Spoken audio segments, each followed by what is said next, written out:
আসসালামু আলাইকুম। আমি প্রফেসর শাহিনা আক্তার বানু, দর্শন বিভাগ, ঢাকা কলেজ। শিক্ষার্থীবৃন্দ, আশা রাখছি এই করোনা কালে তোমরা যেখানেই আছো পরিবার সহ নিরাপদে আছো এবং ভালো আছো। আজ আমি আবারও থার্ড ইয়ারের সিম্বলিক লজিকের উপর অনলাইন ক্লাস গ্রহণের জন্য উপস্থিত হয়েছি। শিক্ষার্থীবৃন্দ, আজ অন্যরকম একটি ক্লাস নিচ্ছে। এই ক্লাসটি হলো তোমাদের সিম্বলিক লজিকের উপর সম্পূর্ণ আলোচনার একটি সারসংক্ষেপ। তোমাদের হয়তো টপিক দেখে মনে হতে পারে এটি তোমাদের কাছে খুব বেশি ইম্পর্টেন্ট কোনো ক্লাস নয়, কিন্তু এই ক্লাসটি যদি তোমরা মনোযোগ দিয়ে শোনো তাহলে দেখবে অ্যাট এ গ্ল্যান্স সিম্বলিক লজিকের উপর তোমাদের একরকম সাধারণ জ্ঞান হয়েছে, অর্থাৎ একরকম সাধারণ ধারণা তোমরা পেয়ে গেছো। তোমাদের মনে আছে কিনা জানি না, আমি প্রথম দিনের ক্লাসে এই সিম্বলিক লজিকের সিলেবাস বোঝানোর সময় বলেছিলাম যে টোটাল সিম্বলিক লজিক ক্লাসটি দুটি অংশে বিভক্ত। একটি হচ্ছে প্রপোজিশনাল ক্যালকুলাস, আরেকটি হচ্ছে প্রেডিকেট ক্যালকুলাস। মনে করতে পারছো সিলেবাসটি?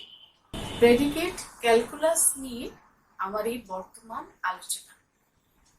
কিন্তু এতদিন এই যে প্রায় 18 বা 17 বা 18টি ক্লাস আমি যে নিয়েছি, সেই ক্লাসগুলো কিন্তু ছিল প্রপোজিশনাল ক্যালকুলাসের উপর, অর্থাৎ বাচনিক কলনের উপর।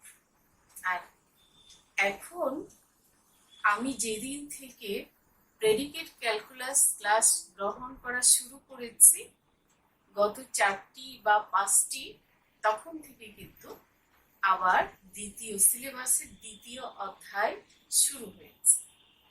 তোমাদের সিলেবাসে এই দুটি অংশ আছে, বাচনিক কলন। তাহলে তো আবার ক্যালকুলাসের অংশে ফিরতে হয়। ক্যালকুলাস কিন্তু 3 শ্রেণীতে বিভক্ত ছিল: কলন, বাচনিক কলন, বিধেয় কলন এবং সম্বন্ধ কলন।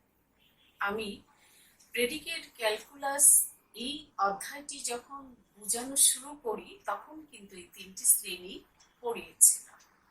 এই বাচনিক কলনের অবৈধতা প্রমাণ, মানে এতদিন আমরা যে ক্লাসগুলো করে এসেছি, আচ্ছা কোন ক্লাসগুলো করে এসেছি একটু মনে করি, খেয়াল করে দেখো। আমরা প্রথম থেকে শুরু করেছিলাম মান নির্ণয়, টি এবং এফ। টি মানে ট্রু, এফ মানে ফলস। ট্রু ফলস ধরে আমরা বচনের সঠিক মান নির্ণয় করা শিখেছিলাম সেই প্রথম। এরপরে তোমাদেরকে আমি শিখিয়েছি বচনের ও বচনাকারের শত সত্য, শত মিথ্যা, অনির্দিষ্ট মান, সমমানের যুক্তির সত্য সত্যতা বা অনির্দিষ্ট মানের সত্য মিথ্যাত্ব, তাই না? অর্থাৎ বচনাকার বা বচনটি শত সত্য না শত মিথ্যা না অনির্দিষ্ট মান নাকি সমমান, এই সংক্রান্ত একটি আলোচনা কিন্তু তোমরা শিখেছ। এরপরে কি শিখেছ? এরপরে শিখেছ ন্যায় ও ন্যায়কারের বৈধতা অবৈধতা। সেই যে আশ্রয় বচনের সাথে আশ্রয় বচনকে ডট চিহ্ন দ্বারা যুক্ত করে সিদ্ধান্তকে হর্ষ চিহ্ন দ্বারা যুক্ত করে পরে বৈধতা অবৈধতার নির্ণয়, সেটিও কিন্তু ছিল ন্যায় ও ন্যায়কার বা যুক্তি ও যুক্তি আকারের বৈধতা নির্ণয় করা। খেয়াল করে দেখো, আমি কিন্তু উচ্চারণ করছি বৈধতা নির্ণয় করা। এরপর দেখো বাচনিক কলনে আর কি কি শিখেছি। ন্যায় ও ন্যায়কারের বৈধতা অবৈধতা নির্ণয়ের পরে তোমরা শিখেছ শর্টার ট্রুথ টেবিল বা সংক্ষিপ্ত সত্য সারণী। সেটা আমি 2টি ক্লাসে তোমাদেরকে বোঝানোর চেষ্টা করেছি। একটা শর্ট ট্রুথ টেবিল কিভাবে করতে হয় এবং আরেকটি ক্লাস নিয়েছি সম্ভবত প্র্যাকটিস নিগেশন যুক্ত শর্ট ট্রুথ টেবিল কিভাবে করতে হয় সেটা ট্রুথ টেবিল কিন্তু আমি দেখিয়েছি। এরপরে আসে রুলস অফ ইনফারেন্স এবং রুলস অফ রিপ্লেসমেন্ট, অর্থাৎ অনুমান বিধির 10টি অনুমান বিধি এবং রিপ্লেসমেন্টের 10টি বিধি। এই 10-20টি বিধি আকারগত যুক্তির বৈধতা নির্ণয় করা তোমাদেরকে দেখিয়েছি। এরপরে এই বিধিগুলোর প্রয়োগের মাধ্যমে আমি সিপি বা কন্ডিশনাল প্রুফ বা প্রাকল্পিক প্রমাণ পদ্ধতি শিখিয়েছি আর দেখিয়েছি আইপি অর্থাৎ ইনডাইরেক্ট প্রুফ বা পরোক্ষ প্রমাণ পদ্ধতি। এখন মনে পড়ছে এই যে টি এর মান সত্য, এফ এর মান মিথ্যা দূরে, এই শুরু থেকে এই পর্যন্ত যে আমি কথাগুলো বললাম সেগুলো ছিল বচন ও বচন আকার নিয়ে, যুক্তি ও যুক্তি আকার নিয়ে বৈধতার নির্ণয়ের প্রক্রিয়া। বোঝা গেল? বৈধতা, ভ্যালিডিটি। তাহলে বাচনিক কলনের বৈধতা আমরা কোন পর্যন্ত এসেছিলাম? আমরা আকারগত প্রমাণ পদ্ধতিতে সিপি আইপি পর্যন্ত এসেছিলাম। এরপরেই কিন্তু আমরা দ্বিতীয় পর্যায়টি শুরু করেছি, প্রেডিকেট ক্যালকুলাস, সিলেবাসের দ্বিতীয় অংশ। এই প্রেডিকেট ক্যালকুলাসে এসে আমরা দেখানোর চেষ্টা করেছি প্রেডিকেট ক্যালকুলাসের শ্রেণী বিভাগ এবং সেখানের যে নতুন আরেকটি অধ্যায়, নতুন আরেকটি আলোচনা আছে তোমাদের, সেই অংশটি আমি আলোচনা করার চেষ্টা করেছি। আজ সেই আলোচনার শেষ অংশ, অর্থাৎ আমরা একেবারেই শেষের পর্যায়ে চলে এসেছি। এই বিধেয় কলনের মানবাত্মক অংশটি আলোচনার আগে আমি এই কারণে মাঝখানের এই ক্লাসটি অত্যন্ত গুরুত্বপূর্ণ বলে মনে করছি, এই কারণে যে প্রপোজিশনাল ক্যালকুলাসে তোমরা কি শিখেছো সেটা তোমাদের মনে রাখার জন্য, আর বিধেয় কলনে কোন শুরু থেকে এই পর্যন্ত যা আলোচনা হচ্ছে সেই আলোচনার যে নতুন একটি বৈশিষ্ট্য, নতুনত্ব, সেটি যেন তোমরা বুঝতে পারো, সেটি যেন তোমাদের বোধগম্য হয়। তবে মাঝখানে আরেকটি টপিক আছে কিন্তু, সেটি হচ্ছে অবৈধতা প্রমাণ। বাচনিক কলনের সেই এতগুলো যে বলেছে সেগুলো কিন্তু ছিল বৈধতা প্রমাণ কিভাবে করা যায়, কিন্তু প্রেডিকেট ক্যালকুলাসে কিন্তু অবৈধতা প্রমাণের চেষ্টা করা। ক্লিয়ার বিষয়টি? বাচনিক কলনের মূল ব্যাপারটি ছিল বৈধতা প্রমাণ করা, সেটি কি বৈধ কিনা। আর এখন প্রেডিকেট ক্যালকুলাসে হবে অবৈধতা প্রমাণ। তবে এই অবৈধতা প্রমাণ মূলত কিভাবে আমরা করি সেটি কিন্তু বাচনিক কলনেও কিন্তু আমরা করে এসেছি, যদিও বাচনিক কলনের মূল মেসেজটি হচ্ছে বৈধতা প্রমাণ করা, কিন্তু তারপরও সেখানে কিন্তু যুক্তি অবৈধ হয়। কোথায় কোথায় হয়, কোথায় কোথায় করেছি সেটা এখন একটু দেখি। অবৈধতা প্রমাণ, অবরোহ যুক্তি 3 কারণে অবৈধ হয়। 3টি কারণে অবরোহ যুক্তি অবৈধ হয়। অনুমানের বিধিমালা অনুসারে সিদ্ধান্ত যদি হেতুবচন থেকে নিঃসৃত না হয়, অর্থাৎ হেতুবচন ও সিদ্ধান্তের মধ্যে যদি অনুধারণ সম্বন্ধটা হচ্ছে কি, এটা হচ্ছে একটি অনিবার্য সম্পর্ক। আগুনে হাত দিলে কি ঘটবে? অনিবার্যভাবে হাত পড়ে যাবে, এরকম একটি সম্পর্ক। অর্থাৎ আশ্রয় বচন ও হেতু বচনের মধ্যে অনিবার্য সম্পর্ক। হেতুবচন ও সিদ্ধান্তের মধ্যে যদি অনুধারণ সম্বন্ধ না থাকে, যদি অনিবার্য সম্পর্ক না থাকে। কিরকম অনিবার্য সম্পর্ক না থাকলে কি হয়? যুক্তি অবৈধ হয়। তোমরা পড়ছো অবরোহ অনুমান, খেয়াল করে দেখো, হেতুবচন ও সিদ্ধান্তের মধ্যে যদি অনুধারণ সম্বন্ধ না থাকে। অনুধারণ সম্বন্ধ মানে অনিবার্য সম্বন্ধ। সকল মানুষ হয় মরণশীল, রহিম হয় মানুষ, সুতরাং রহিম হয় মরণশীল। এই যে সুতরাং দিয়ে কথাটা বলা, এটি হচ্ছে সিদ্ধান্ত। তাহলে এখানে কিন্তু সম্পর্কটা হচ্ছে অনিবার্য সম্পর্ক আছে। সকল মানুষ মরণশীল, আর রহিম যদি একজন মানুষ হয় তাহলে তো সে অবশ্যই মরণশীল হবে। এই যে অবশ্যই, আবশ্যিকভাবে সে মরণশীল হবেই হবে, এরকম একটি সম্পর্ক কি বলা হয়? অনিবার্য সম্পর্ক। যেমন সকল মানুষ হয় মরণশীল, সকল কাক হয় কালো, সুতরাং সকল কাক কি হবে? এখানে কিন্তু কোনো সিদ্ধান্ত গ্রহণ করা যাচ্ছে না, তাই না? সকল কাক হয় পাখি, বক হয় সাদা, সুতরাং খেয়াল করে দেখো তো, তোমরা খাতায় লিখে দেখো তো, এখান থেকে কি কোনো হেতুবচন প্রধান আশ্রয় বাক্যের সাথে কি অপ্রধান আশ্রয় বচনের মধ্যে কি হেতুবচনের কোনো সংযোগ আছে? এখানে কি কোনো হেতুবচন আছে? সহানুমানে হেতুবচন কিন্তু একটি গুরুত্বপূর্ণ ভূমিকা পালন করে। মিডল টার্ম বলা হয় এটিকে।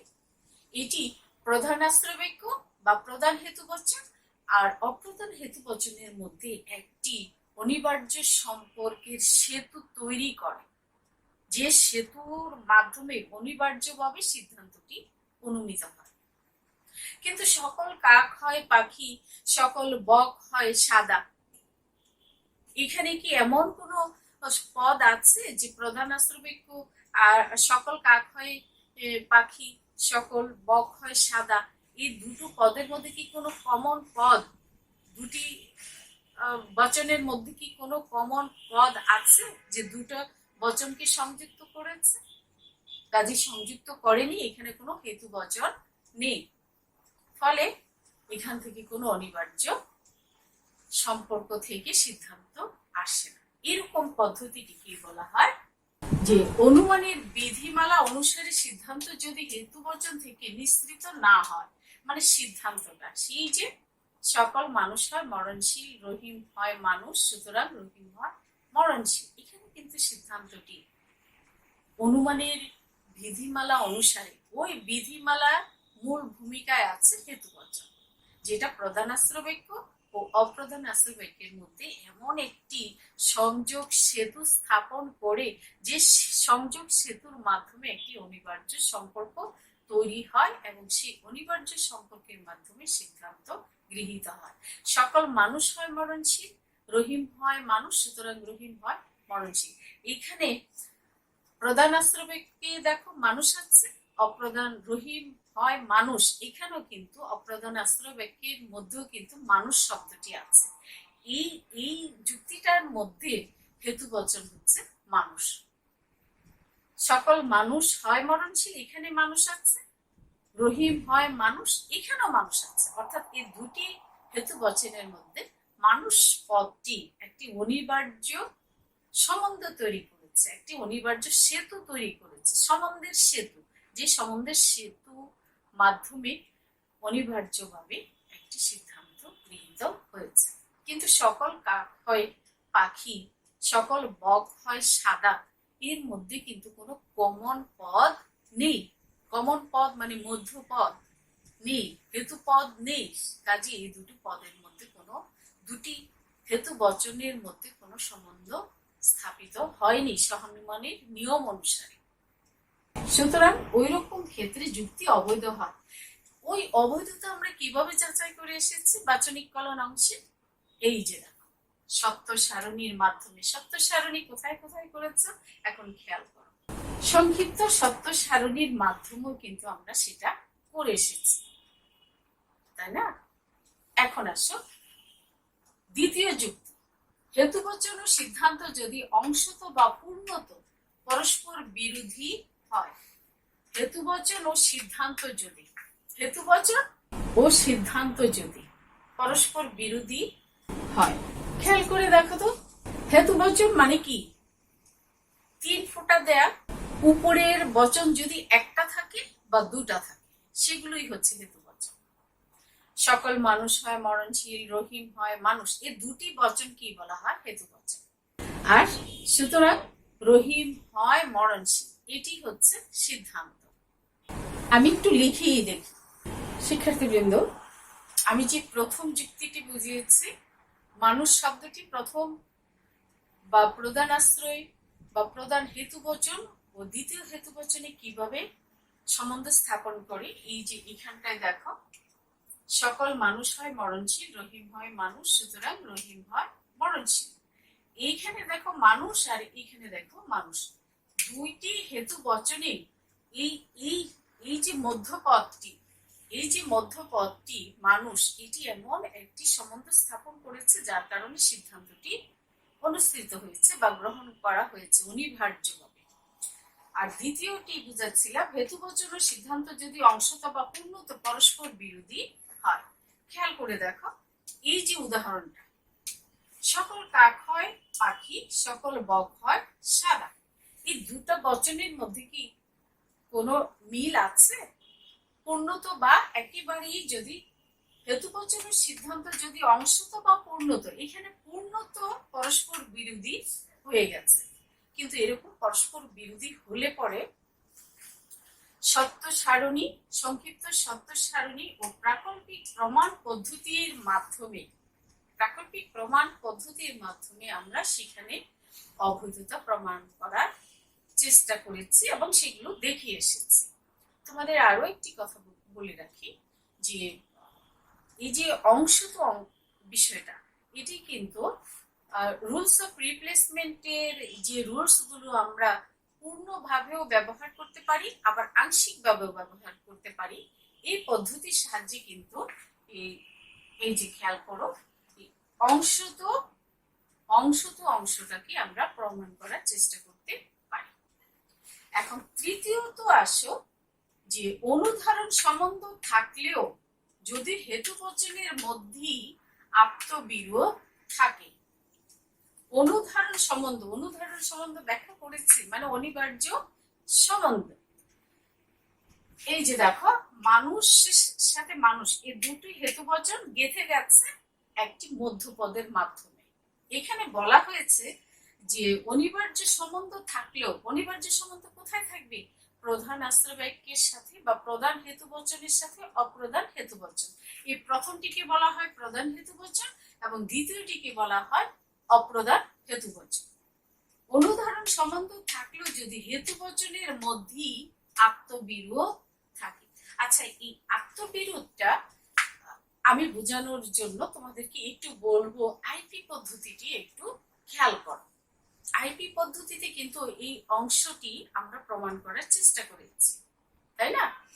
আইপি পদ্ধতিতে কি করেছি খেয়াল করে দেখো, সিদ্ধান্তকে নিগেশন যুক্ত করে অতিরিক্ত হেতুবচন ধরে যদি একেবারে সবার শেষে দেখা যায় যে যুক্তিতে পরস্পর বিরোধী বা স্ববিরোধিতা মানে কি? মানুষের খিদে লাগলে খাবার খায়, তাই না? এখন কেউ যদি বলে আমার পেট ভর্তি, সুতরাং আমি অনেক খাবার খাবো, কিংবা মরিচ খেলে সবাই আমরা জানি যে ঝাল লাগে, এখন কেউ যদি বলে মরিচ খেলে আমার মিষ্টি লাগে, তাহলে এইরকম বিরোধিতা হচ্ছে স্ববিরোধিতা। আবার স্ববিরোধিতা এরকমও হচ্ছে যে আমি এই কিছুক্ষণ আগে একটিকে স্বীকার করলাম, আবার পরক্ষণেই সেটিকে অস্বীকার করলাম, এরকম একটি স্ববিরোধিতা হচ্ছে আমি যে বিষয়টিকে স্বীকার করলাম কিন্তু পরক্ষণেই সেটিকে অস্বীকার করলাম, অর্থাৎ স্বীকারের দিকে থেকে পরক্ষণেই আমি সেটিকে অস্বীকার করলাম, সেটি হচ্ছে স্ববিরোধিতা। তোমরা আইপি পদ্ধতিতে এই স্ববিরোধিতার ব্যবহারটি দেখবে, ব্যাখ্যাটি দেখবে। সেখানে কি করা হয়, সিদ্ধান্তকে পজিটিভ একটি সিদ্ধান্ত, সেটিকে আমরা কি করি, নেগেটিভ যুক্ত করে একটি অতিরিক্ত হেতুবচন ধরে শেষ পর্যন্ত যদি দেখা যায় যে একটি স্ববিরোধিতায় উপস্থিত হয়েছে, একটি পজিটিভের সাথে আরেকটি ডট চিহ্ন দ্বারা নেগেটিভ হয়েছে, তখনই তো এটি পরস্পর স্ববিরোধী হয়ে গেল, তাই না? ব্যাকফায়ার হওয়া যেটাকে বলে। এরকম পদ্ধতি যুক্তিবিদ্যায় কিভাবে প্রমাণ করা হয়? এরকম স্ববিরোধ পদ্ধতিগুলো, আত্মবিরোধ যেগুলো, আত্মবিরোধ মানেই তো হচ্ছে স্ববিরোধ, তখন আমরা পরোক্ষ প্রমাণ পদ্ধতির মাধ্যমে তার অবৈধতা নির্ণয় করার চেষ্টা করেছি। শেষের দিকে আসি, আমরা যুক্তির যত বৈধতা আর অবৈধতা হোক, সিম্বলিক লজিকের সবচেয়ে উত্তম একটি পদ্ধতি হচ্ছে, তোমাদের যদি কখনো ভাইবা বোর্ডে জিজ্ঞেস করা হয় যে যুক্তির বৈধতা বা অবৈধতা নির্ণয়ের জন্য সবচেয়ে উত্তম পদ্ধতি কোনটা, সেটি হচ্ছে বাচনিক কলনের অবৈধতা প্রমাণের সংক্ষিপ্ত সত্য সারণী উত্তম পদ্ধতি। অর্থাৎ সত্য সারণীর মাধ্যমে দেখেছো যে 64 কিংবা অনেক অনেক বেশি সারি নির্ণয় করতে হয়, তখন তোমাদের খাতায়ও আটে না, আমাদের হোয়াইট বোর্ডে আটে না, তোমরা সেটি দেখেছ। কাজেই সবচেয়ে উত্তম পদ্ধতি হচ্ছে সংক্ষিপ্ত সত্য সারণী পদ্ধতি। তবে যুক্তির বৈধতা আমরা সত্য সারণীর সাহায্যে খেয়াল করে দেখো, মূলত যুক্তির বৈধতা নির্ণয় করি আমরা সত্য সারণীর সাহায্যে, সংক্ষিপ্ত সত্য সারণীর সাহায্যে এবং আকারগত প্রমাণ পদ্ধতির মাধ্যমে। আকারগত তো জানোই তোমরা, তারপরে সেখানে কিন্তু আকারগত প্রমাণ পদ্ধতিও আছে, আইপি আছে, সিপি আছে, 3 ভাবে সেখানে আমরা আকারগত ভাবে যুক্তির বৈধতা নির্ণয় করতে পারি। আর বাচনিক কলনের অবৈধতা প্রমাণের উত্তম পদ্ধতি তো তোমরা দেখলেই, সংক্ষিপ্ত সত্য সারণী। আর বিধেয় কলনের ক্ষেত্রে অবৈধতা প্রমাণ, বিধেয় কলন যেটা প্রেডিকেট ক্যালকুলাস শুরু করেছে, বিধেয় কলনের ক্ষেত্রে অবৈধতা প্রমাণের উত্তম পদ্ধতি না একটি নতুন ধারার পদ্ধতি হচ্ছে, কারণ আমরা তো সেই পদ্ধতিগুলো দিয়ে দেখেছি যে সব যুক্তির বৈধতা নির্ণয় করা সম্ভব হয় না। আমরা তাহলে এই পর্যায়ে বলতে পারি যে যুক্তির বৈধতা আমরা সত্য সারণী, সংক্ষিপ্ত সত্য সারণী, আকারগত প্রমাণ পদ্ধতিতে করি। আর এই আকারগত প্রমাণ পদ্ধতির মধ্যে আছে তো, আকারগত প্রমাণ পদ্ধতি তো আছেই, সঙ্গে কিন্তু সিপি আছে, আইপি আছে, সেটি তোমরা জানো। কিন্তু লজিশিয়ানরা দেখলেন যে আরো এমন কিছু যুক্তি আছে যে যুক্তিগুলো সত্য সারণী বা সংক্ষিপ্ত সত্য সারণী বা আকারগত পদ্ধতির মাধ্যমে তার বৈধতা অবৈধতা নির্ণয় করা সম্ভব হচ্ছে না, হলেও সেটি যেন পরিষ্কার হচ্ছে না। ফলে কি করেছে? ফলে সে থেকেই কিন্তু প্রেডিকেট ক্যালকুলাসের যাত্রা শুরু হয়েছে। সেখানেই কিন্তু প্রেডিকেট ক্যালকুলাসের আলোচনায় আবার কিছু নবতর নিয়মের সংযুক্ত বা সংযোজন ঘটেছে, যেটি আমি কিছু কিছু তোমাদেরকে বুঝিয়ে এসেছি। নেক্সট ক্লাসে আমরা সেই অংশগুলো আশা করি আলোচনা করব। যেমন বিধেয় কলনের ক্ষেত্রে আমরা অবৈধতা প্রমাণ করার চেষ্টা করব 1 সত্তা ও 2 সত্তা বিশিষ্ট মানকাত্মক যুক্তির সাহায্যে। এখন বোঝা গেল যে লজিশিয়ানরাই বুঝতে পেরেছে যে সত্য সারণী বা সংক্ষিপ্ত সত্য সারণী বা আকারগত প্রমাণ পদ্ধতি যুক্তির বৈধতা অবৈধতা প্রমাণের জন্য যথেষ্ট নয়, তার জন্য তারা আবার কিছু নবতর সংযোজন করেছে। আর এই নবতর সংযোজনের ধারাই সিম্বলিক লজিকে মানকাত্মক অংশটি সংযুক্ত হয়েছে। তো শিক্ষার্থীবৃন্দ, শেষ করছি আজকের আলোচনা। আজকের এই আলোচনায় তোমরা আশা রাখি যে মোটামুটি বুঝতে পারবে যে সিম্বলিক লজিকের যে সিলেবাসের 2টি অংশ, সেই 2টি অংশের প্রথম অংশে তোমরা কতটুকু শিখে এসেছো এবং দ্বিতীয় অংশে তোমাদের আর কি অংশ বাকি আছে বা দ্বিতীয় অংশে কি পড়ানো শুরু করেছে এবং আর কি কি বাকি আছে, সেই অংশটুকু তোমরা বুঝতে পারবে। আশা রাখি বাচনিককরণের সেই অংশগুলো তোমরা ভালো করেই শিখেছো। আমরা এখন বিধেয়করণের মানবাত্মক অংশে আগামী ক্লাসে আলোচনা করব। তো যেখানেই আছো তোমরা নিরাপদে থাকো, ভালো থাকো। আল্লাহ হাফেজ।